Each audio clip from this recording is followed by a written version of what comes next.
I'm in the archives right now, and because I'm super geeky, I find this very exciting. There is footage from, let's go this way. Right here, QP, Queen's Plate. I think they're gonna need a KP section pretty soon. But it's so cool to see all the footage from decades and decades and decades. There's actually the film reels back there and stuff like that. So let's quickly take a look around here.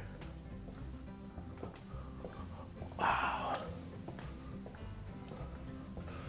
And there are a whole bunch of different formats. So depending on the era, you know, there's a lot of these beta tapes here, and there's a few formats that I literally don't know what they are, but because the archives here is taken care of so well, I assume it's pretty fancy.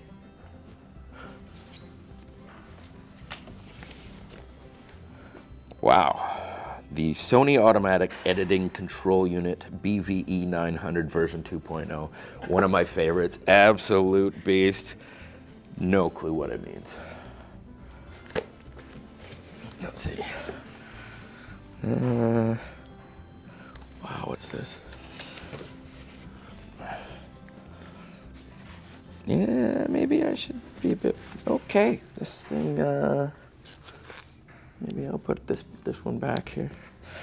Might be some old photos. Yeah, let me go over here. Oh, wow. Those older records. Wow. So these are records of the King's Plate 1949. So it wouldn't have been on television. So this would be an audio recording of the race, which is wildly cool. So there are boxes and boxes of the film footage, which I will keep safe for now. Put it back nicely. That is actually really, really cool. Not gonna lie. And the running of the King and Queen's Plate is one of the only things that I can think of in Toronto history that has been going on for so long consistently. The other thing that comes to mind is the CNE, but the CNE is actually newer than the King and Queen's Plate.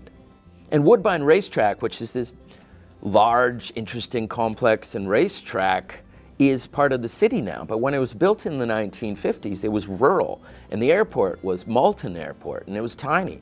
So you can really see the change in the city through Woodbine.